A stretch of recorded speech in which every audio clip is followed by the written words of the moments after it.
I'm sitting here with Daniel Funes. Daniel Funes owns a boutique immigration law firm in Miami, Florida. He helps families live, work, and invest in the United States. Daniel helps navigate through the immigration process from start to finish.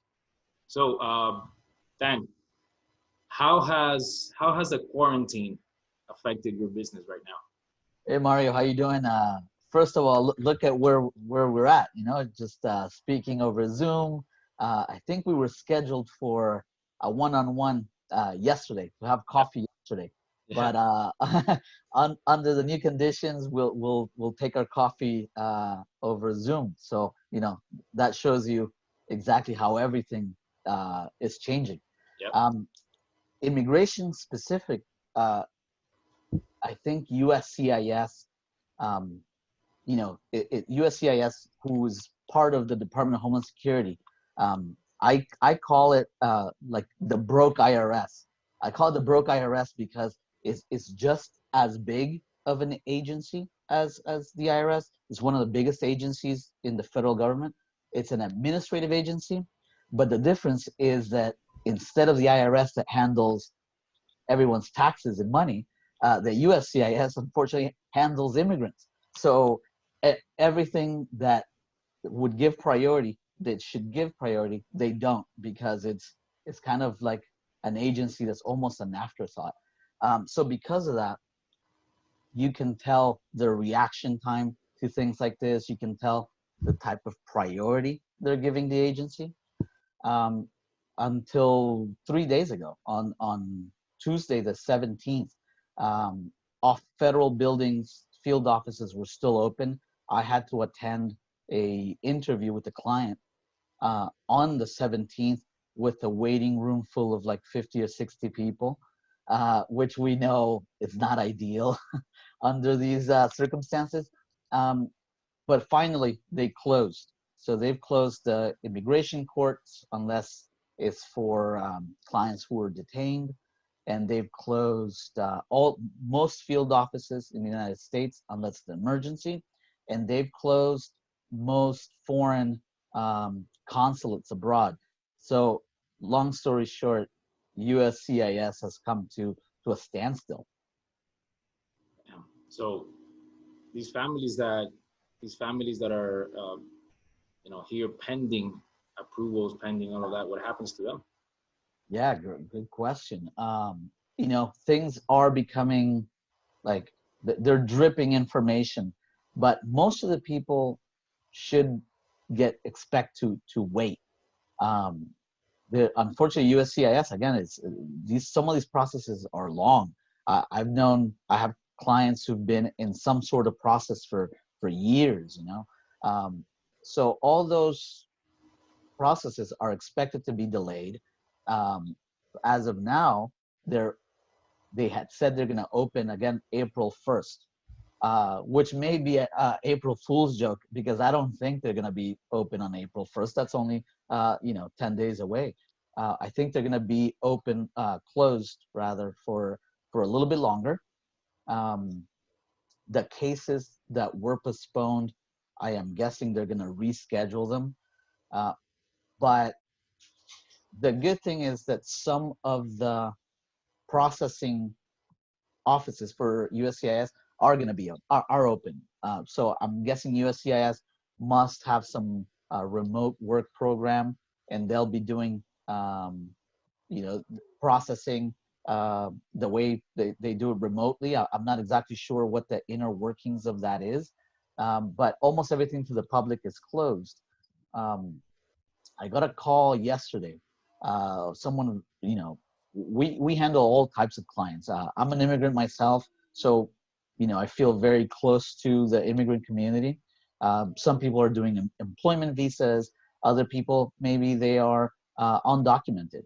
And the fear is if you are arrested while this quarantine, do you get sent to a detention center to be in a room with another 40, 50 people in bunk beds?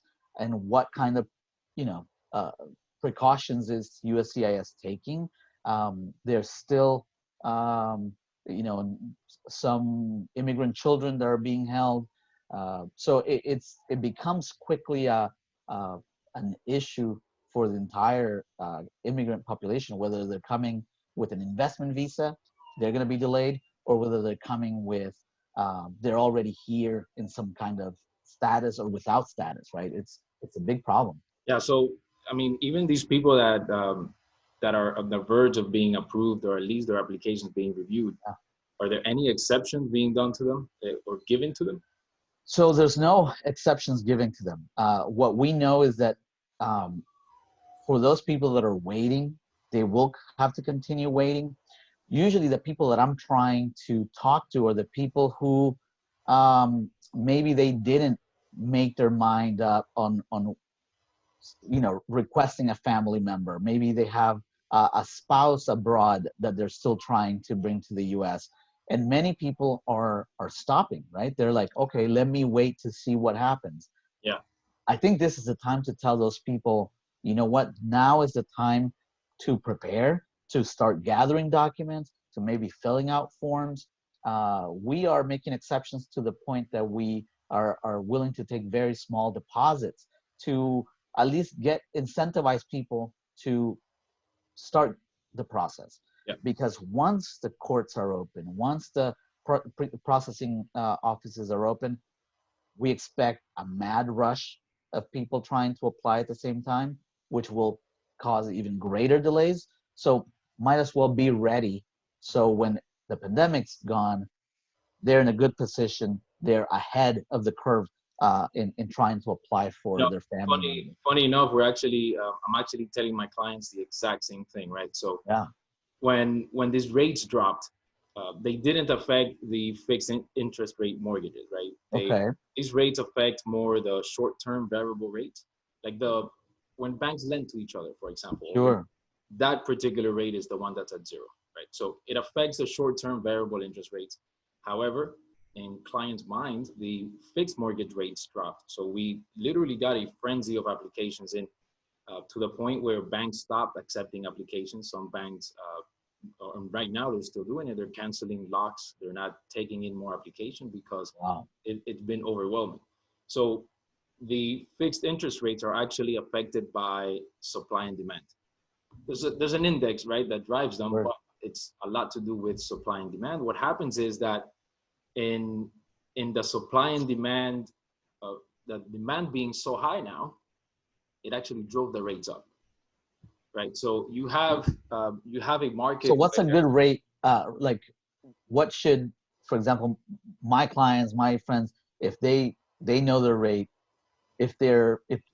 what rate should they go? Like, you know what, I'm paying too high. Let me call Mario and yeah. see if I can get Well, lower. what I was getting to is that, just like you mentioned, your clients getting everyone in, taking small deposits so that they're ready once the rates come back, or once the immigration comes back. We're telling them the same thing, right?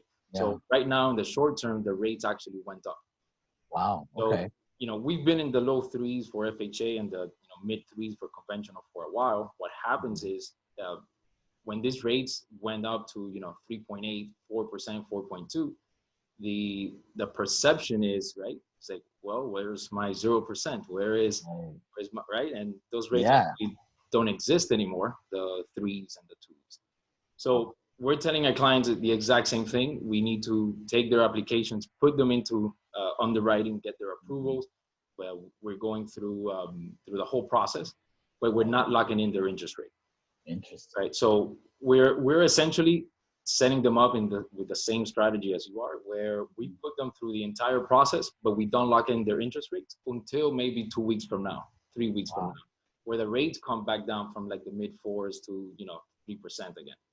So Mario, how long did it take for? I mean, obviously, I know that market, it just fluctuates quickly. But over the last, how many weeks have you seen that raise? Yeah, because you're 100% right that pretty much everyone that I know has said, "Hey, the rates are super low. I need to go refinance." Yeah. So and that's like consensus across the board, right? Unless Yeah. you are in the business and you know exactly what's going on, the perception is the rates are like almost zero. Yeah. So what you need to tell your friends is they need to select, they need to, obviously same thing, interview banks or go through the approval process with brokers, uh, select someone that they're ready to work with and go through the whole process, but don't lock in their interest rate. That's a great tip. Yeah. Yeah. So, and again, and we get the question almost daily, right? Like, how low are the rates now? They're not low, but it's a tough conversation to have, right? Like, how do you tell someone they're not 3% anymore, they're at 4, when the media and all of these, news outlets out there are telling them, hey, 0% rates, right? Right. So, it's a tricky conversation to have, but if you position yourself correctly, right, use the right strategy, just like you're doing with your clients, going through the whole process. So once they open up the immigration laws again, once the rates come back down, we're ready. So what will happen is if the clients don't go through the process and they just wait, same thing is going to happen in a month from now or 3 weeks from now, right? The banks are going to get so far behind on applications that they'll just stop taking applications again. Wow. Yeah. So yeah, it's affecting. I mean, people are still moving. People, they're still getting mortgages. There are still opportunities to refinance, right? Even now with a slight rate increase, but it's important that people understand what's happening, right? There's a lot of fake news, a lot of media-driven frenzy out there that it's unnecessary. Correct. Yeah. So, and again, right now we have plenty of applications, right? We're still going through the process. People still want to move. It's a good market. Rates are still low, historically low. So as far as that side goes, on the purchase side, the only thing that really has been affected then is the turn times, right? We were like spoiling our clients with like 2-3 hour underwriting approvals. So now when we tell them, hey, it's 2 to 3 days instead of 2 or 3 hours, and everyone freaks out, but that's the norm, right? So we've actually we've been at 2 or 3 underwriting turnarounds for a while, and the normal in the market was about 5 to 6, even 7 days. So now we go to 2 or 3 days underwriting. The market is at 2 weeks. Wow. Yeah. So we're still like, light years ahead of the whole thing. And it comes with it. We prepared. I don't want to say we saw this coming, because we didn't. No, right. But, we trained our staff, we added staff to the point where, underwriting, one of our top lenders, their underwriting department doubled back in December. So when we got this frenzy of applications, we were still turning them around, 2 to 3 days. Yeah.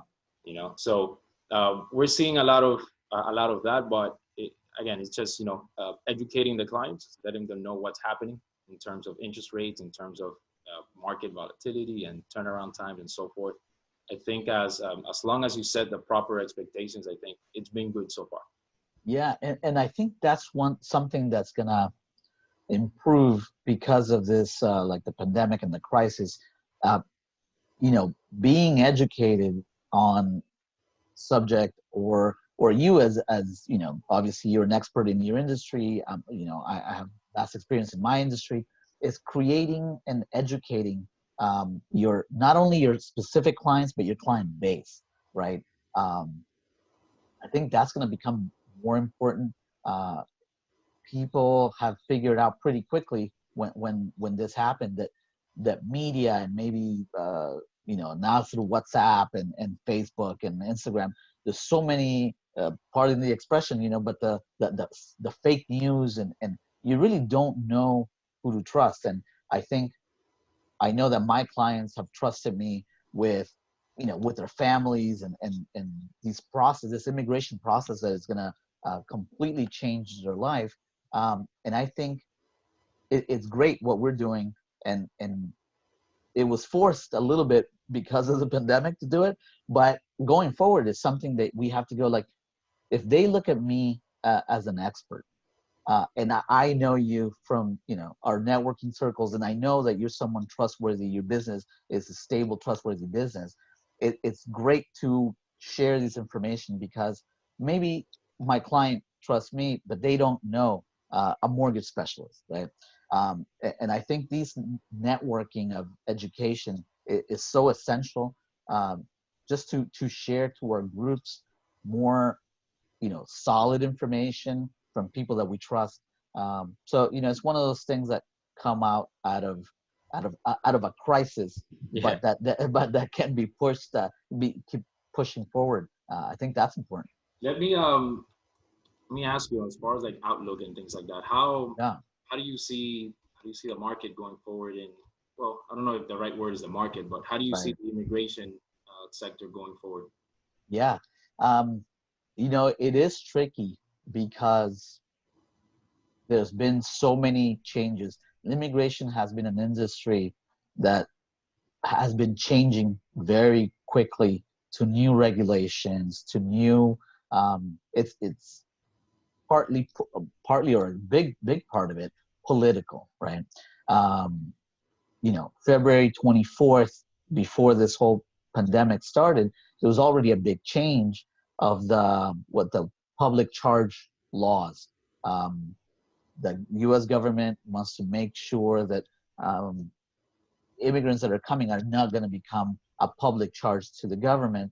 And they added, probably about 36 new pages of questions, um, which, some may argue that were unnecessary because they were already being asked questions about income.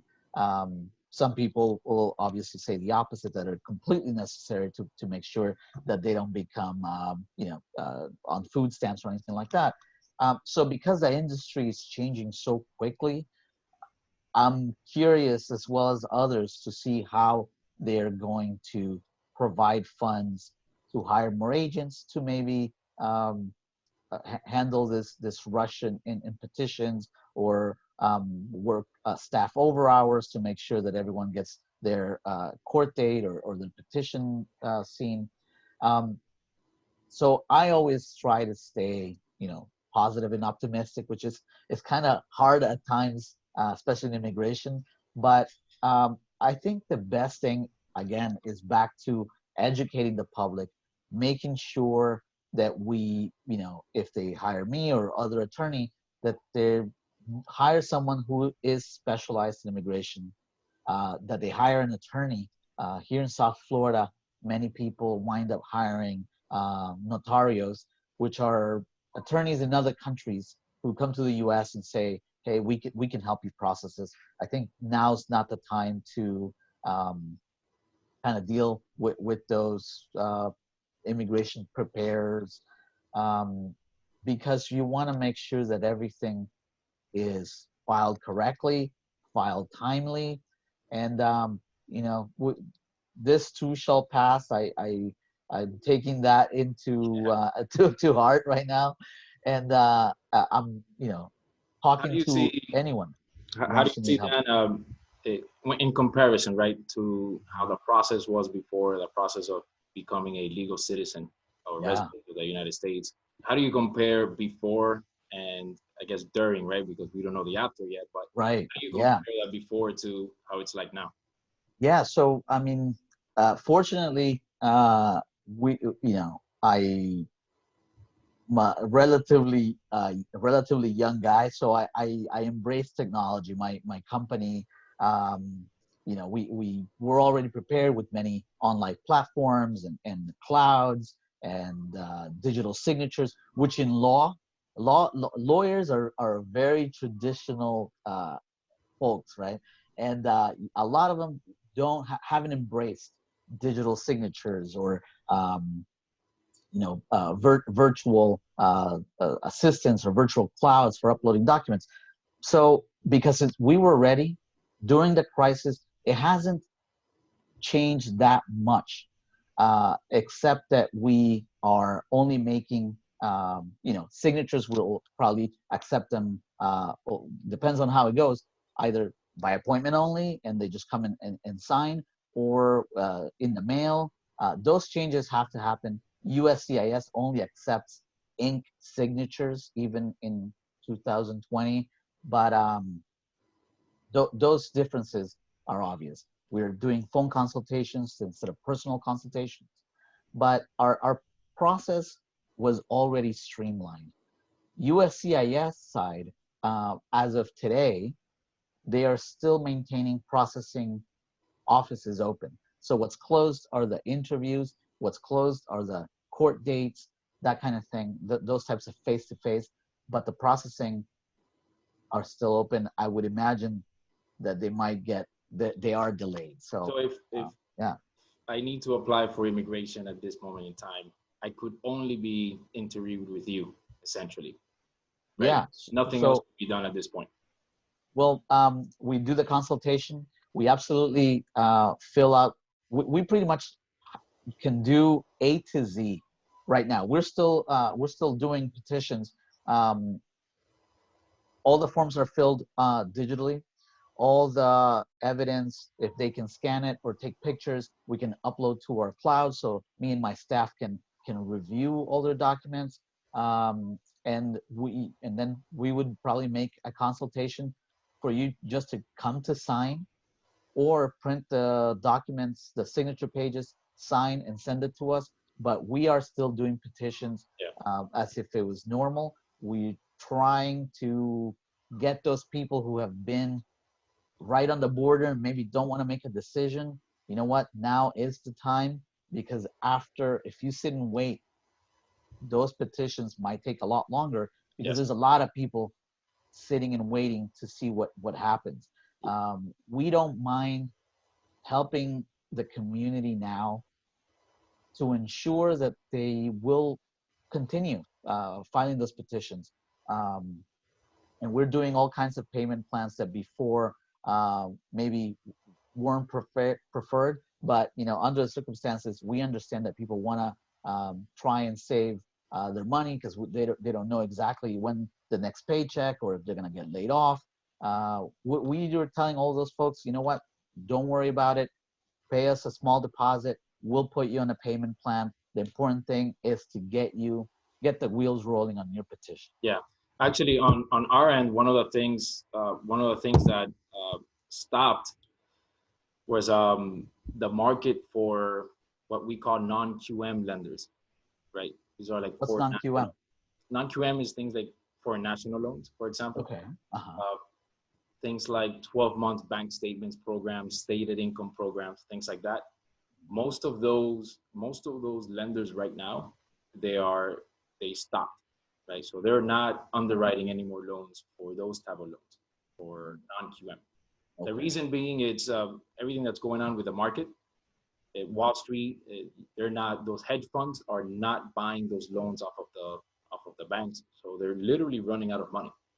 Wow. Right. So you have these banks that 95% of all of their portfolio is foreign national or non-QM loans, and no one's buying them.